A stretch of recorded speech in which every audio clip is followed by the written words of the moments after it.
Boil ಮಾಡಿದ್ದೀವಿ. ನೀವು ನೋಡ್ಬೋದು ಅಲ್ಲಿ ಬಿಸಿನೀರಿಂದ ಅದು ಬಾಯ್ಲ್ ಮಾಡಿ ನೆಕ್ಸ್ಟ್ ಇದು ಒಂದು ಎಳೆ ತಗೊಳ್ಳೋದು. ಇದು ಒಂದು ಎಳೆ ಬಂದು 700 to 800 ಮೀಟರ್ಸ್ ಬರುತ್ತೆ. ಒಂದು ಎಳೆ ಒಂದು ಕೊಕ್ಕುನ್ ಗೂಡು ಬಂದು ಇದ್ರದ್ದು 700 to 800 ಮೀಟರ್ ಬರುತ್ತೆ. 1 ಕಿಲೋಮೀಟ್ರ್. ಅದೇ ಏನಾದರೂ ಮೇಲ್ ಆಯ್ತಂದರೆ 800 to 900 ತನಕ ಬರುತ್ತೆ. ಇದೇ ಏನಾದರೂ ಜಪಾನ್ದಾದರೆ 1 ಕಿಲೋಮೀಟ್ರ್ ಮೇಲೆ 200 ತನಕನೂ ಬರುತ್ತೆ ಜಪಾನ್ದಾದರೆ. ಇಲ್ಲ ಇದು ನಾರ್ಮಲ್ ಆದರೆ ನಮ್ಮ ಇಂಡಿಯಾದಲ್ಲಿ ಆಲ್ಮೋಸ್ಟ್ ಇದೇ ಜಾಸ್ತಿ ಬೆಳೆಯೋದು. ಹಿಂಗೆ ತಿರುಗಿಸ್ತಾ ಇದ್ದರೆ 700 ಮೀಟ್ರ್ 800 ಮೀಟ್ರ್ ತನಕ ಓಡುತ್ತೆ ಇದು. ಒಂದು ಸುತ್ತಿಗೆ 1 ಮೀಟ್ರ್ ಅಂತ. 1 ಮೀಟ್ರ್ ಬಂದಿದ್ದು 1.25. ಇದು ಬಂದು 1 ಮೀಟ್ರ್. ಆ ರೀತಿ ನಮಗೆ 800 ಮೀಟ್ರ್ ಓಡುತ್ತೆ ಇದು. ಹೆಚ್ಚು ಕಡಿಮೆ 2400 ಅಡಿ ತನಕನೂ ಒಂದು ಕಕ್ಕುಂಡು ಲೆಂತ್ ಒಂದು ಗೂಡು. ಇದೊಂದು ಗೂಡು 2400 ಅಡಿ ತನಕನೂ ಹೋಗುತ್ತೆ ಇದು. ನಾರ್ಮಲಾಗಿ ಈ ರೀತಿ ಮಾಡಿದ್ಮೇಲೆ ನೀವು ಸೇಲ್ ಮಾಡ್ತೀರಾ ಮಾರ್ಕೆಟ್ಗೆ? ಇಲ್ಲ, ನಮ್ಮದು ರಿಸರ್ಚ್. ನಮ್ಮದು ಇದ್ರ ಬಗ್ಗೆನೇ ರಿಸರ್ಚ್ ಮಾಡೋದು ನಾವು.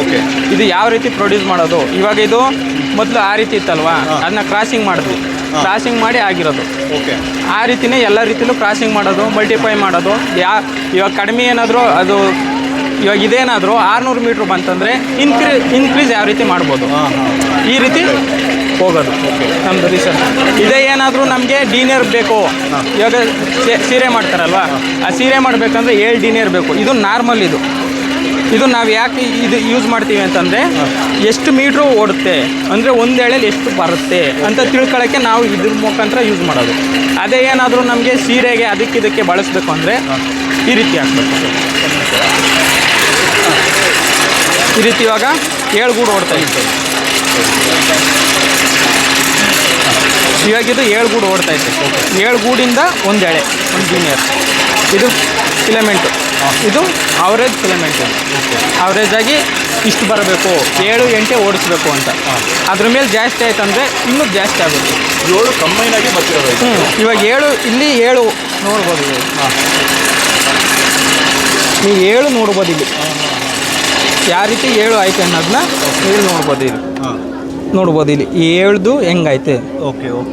ಅದು ಎಲ್ಲ ಕಂಬೈನ್ ಆಗಿ ಒಂದು ದಾರ ಸಿಂಗಲ್ ಆಗಿ ಕಿತ್ಕೋಬೋದು. ಇದು ಸ್ವಲ್ಪ ಟಫ್ ಇರುತ್ತೆ ನೋಡಿ. ಹೆಚ್ಚು ಕಡಿಮೆ ಆದರೆ ಕೈ ಕುಯ್ಕೊಳ್ಳೋ ಚಾನ್ಸಸ್ ಇರುತ್ತೆ. ಅಷ್ಟು ಸ್ಟ್ರಾಂಗ್ ಆಗಿರುತ್ತೆ. 7 ಡೀನರ್ ಬಂದು ಅಷ್ಟು ಸ್ಟ್ರಾಂಗ್ ಆಗಿರುತ್ತೆ. ಸೆಂಟ್ರಲ್ ಸಿಗ್ಬೋದು. CS ಮಡಿವಾಳ HSR ಅಲ್ಲಿಗೆ ಬಂದರೆ